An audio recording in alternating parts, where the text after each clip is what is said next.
everyone. So in this video we will learn how to convert an active voice sentence into a passive voice sentence in past tense and future tense. Past tense or future tense or বাক্য তুমি active voice or passive voice লৈ কেনেকৈ পৰিৱৰ্তন কৰিবা সেই বিষয়ে আমি এই ভিডিওটো জানো আহা. So let's start our class. ইয়াত এখন চাৰ্ট দিয়া আছে, চোৱা চাৰ্টখন ভালকৈ মন দিবা. এনেকুৱা ধৰণৰ চাৰ্ট এখন মই আগতেও দিছো. প্ৰেজেন্ট টেন্সৰ ভয়েস চেঞ্জ তুমি প্ৰেজেন্ট টেন্সত কি ধৰণে চেঞ্জ কৰিবা এক্টিভ আৰু পেসিভ হলে তাত মই চাৰ্টখন দিছো. যদি তোমালোকে সেই চাৰ্টখন পাহৰিছা, you can check my another video. Hey video to তোমালোকে link to a video শেষৰ ফালে পাই যাবা. Description box এটো মই দি দিয়া আছে. Description you can also check the description box and you will get this chart in the description box too. Description box to page chart paba, or you can also take a screenshot here. This is past tense or simple past or active voice or tomar hakibo verb wrote. Yat tomar কোনো ধৰণৰ পাৰ্সনৰ কথা নাহে, যেনেকৈ আমি present টেন্সত লিখো writes, ইয়াত কোনো ধৰণৰ তোমাৰ পাৰ্সনৰ কথা নাহে, গোটেইকেইটাৰ লগত তোমাৰ wrote হ'ব. কিন্তু passive হ'ব was, were, written. Here also we need a V3 form. V3 ইয়াত লাগিব, মানে past participle form of the verb is known as V3 form. V1, V2, V3. V1 is the base form or present form, V2 is the past form, and V3 is the past participle form. The simple past or active word tomar wrote thakile passive হৈ যাব was, were, written.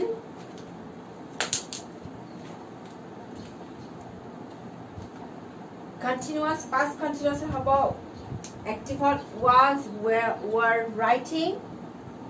আৰু তোমাৰ passive হৈ যাব was, were, being written. A was, were to একে থাকিব, ing তোমাৰ কাটখাত নে কি হ'ব being হ'ব, আৰু write হ'ব V3 from written. প্ৰায় similar হয়, তুমি present tense or চাৰ্টখন যদি চোৱা past tense লগত মিলাই বহুত খিনি similar. অকল কি আছে was, were তোমাৰ হেতু am is are আছিলে past কাৰণে হেতু was, were হৈছে. ইয়াত তোমাৰ am is are আছিলে presentত তোমাৰ past কাৰণে was, were হৈছে. আৰু passive to হেনেকে am is are being আছিলে, ইয়াত তোমাৰ past কাৰণে was, were, being written. A being written খিনি একে হৈ আছে, all change হৈছে এইখিনি কাৰণ ইয়াতে তোমাৰ main tense to কি নহয় হেতু উলাই পৰিছে.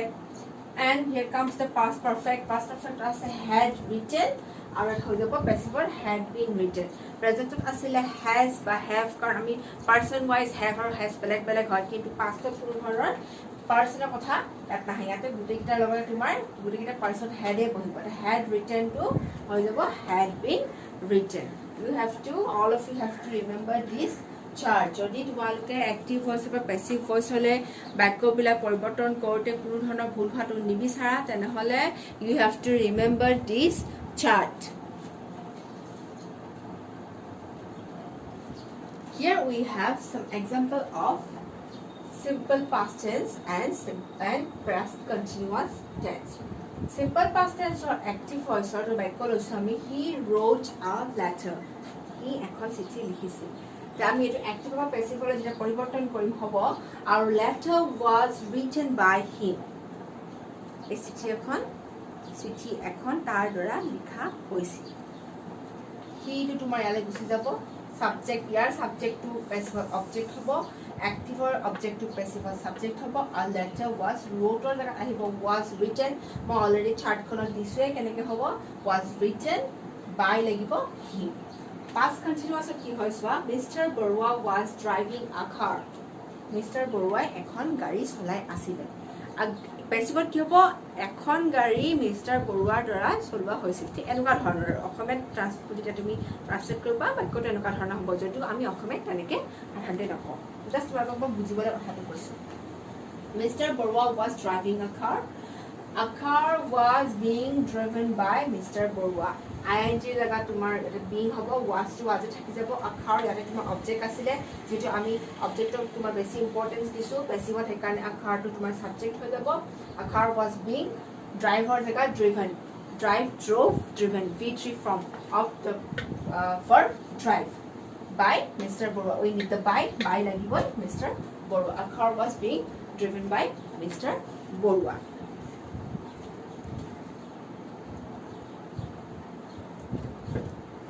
এই বাক্যটো চোৱা, this is an example of past perfect tense sentence. Active আছে they had completed the project. ইহঁতি প্ৰজেক্টটো কমপ্লিট কৰিলে। আমি এইটো পেছিভলৈ নিলে কি হ'ব? The project had been completed by them. প্ৰজেক্টটো তাহাঁতৰ দ্বাৰা কমপ্লিট কৰা হৈছে। আমি যেহেতু প্ৰজেক্টটোত বেছি ইম্পৰ্টেঞ্চ দিছোঁ, সেইকাৰণে প্ৰজেক্টটো হৈ যাব ইয়াতে তোমাৰ ছাবজেক্ট, ইয়াত অবজেক্ট আছিলে সেইটো ছাবজেক্ট হ'ব, হেড টু হেডে থাকিব, আৰু কমপ্লিটেড ইয়াতো V3 ফৰ্ম হয়, ইয়াতো V3 হ'ব। কিন্তু যেহেতু যদি বিন নিলিখোঁ, বিনটো যদি আমি ইয়াত নিলিখোঁ তেনেহ'লে একেই হৈ থাকিব। They had completed a project. The project had completed them. এটা তোমাৰ মিনিংটোৱে চেঞ্জ হৈ যাব।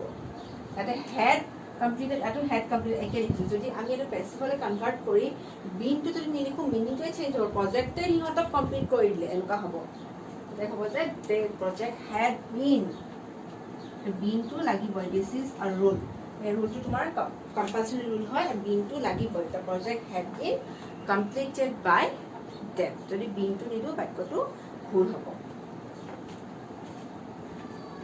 আই হোপ তোমালোকে এইকেইটা মনত ৰাখিবা ৰুলকেইটা, যেনে পাষ্ট টেন্সত তুমি কেনেকৈ কনভাৰ্ট কৰিবা, এক্টিভ ভইচৰ বাক্য এটা পেছিভ ভইচলৈ কনভাৰ্ট কৰোঁতে পাষ্ট টেন্সত কেনেকৈ কনভাৰ্ট কৰিবা, তাৰ কাৰণে এই চাৰ্টখন, যিখন চাৰ্ট মই দিছোঁ, খুবেই প্ৰয়োজনীয়। আৰু এই তোমালোকে এক্সাম্পলকেইটাও পঢ়ি চাবা ভালকৈ, আৰু ঘৰত বেলেগ বেলেগ এক্সাম্পলছ কিছুমান চেণ্টেন্সবিলাক লৈ প্ৰেক্টিছ কৰিবা, তেতিয়াহে তোমালোকৰ গোটেইখিনি কনচেপ্ট ক্লিয়াৰ হ'ব।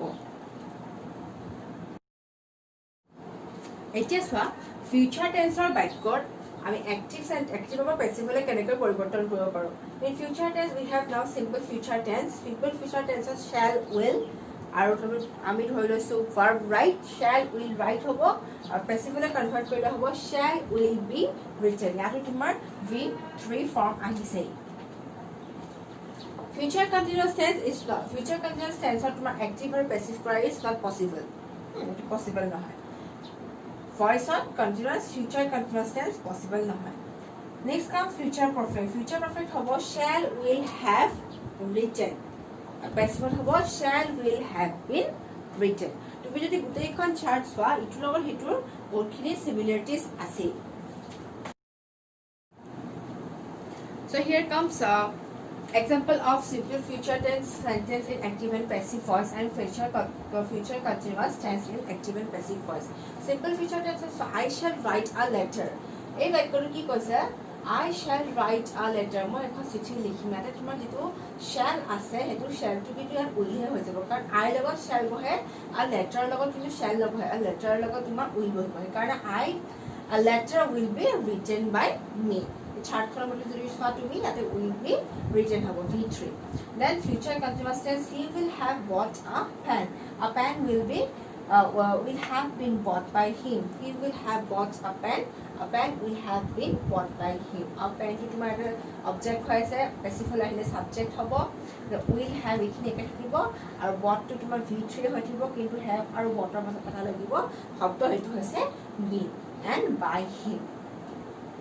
So I hope all of you have understood the concept of active and passive voice. কেনেকৈ active আৰু passive voice to tense wise বেলেগ বেলেগকৈ নিয়মবিলাক বেলেগ বেলেগ হয়, তেনেকৈ কনভাৰ্ট কৰিবা। অকল এইটো ভিডিঅ' চালেই নহ'ব, ইয়াৰ লগত তোমালোকে আগৰ যিকেইটা ভিডিঅ' হয়, পাৰ্ট 1, পাৰ্ট 2, পাৰ্ট 3 এনেকৈ যিকেইটা বেলেগ বেলেগ পাৰ্ট আছে ভইচৰ, সেই পাৰ্টকেইটা তোমালোকে চাবা।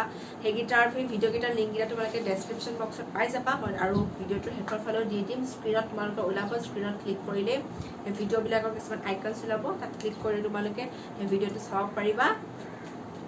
আই হোপ তোমালোকে কনচেপ্টটো বুজি পাইছা। কিন্তু ইয়াৰ লগত কি কৰিব লাগিব, তোমালোকে ঘৰত বেলেগ বেলেগ কিছুমান চেণ্টেন্স লৈ, সেই চেণ্টেন্সবিলাক বেলেগ বেলেগ টেন্সৰ বেলেগ বেলেগ চেণ্টেন্স লৈ সেইবিলাক তোমালোকে ঘৰত প্ৰেক্টিছ কৰিব লাগিব। আৰু যদি তোমালোকৰ কিবা ডাউট আছে, then you can comment in the comment box. তোমাৰ কমেণ্টত গৈ তোমালোকে কমেণ্ট কৰিব পাৰা, বা যিকোনো ধৰণৰ তোমালোকৰ চেণ্টেন্সৰ সলিউশ্যন লাগে, then you can comment there.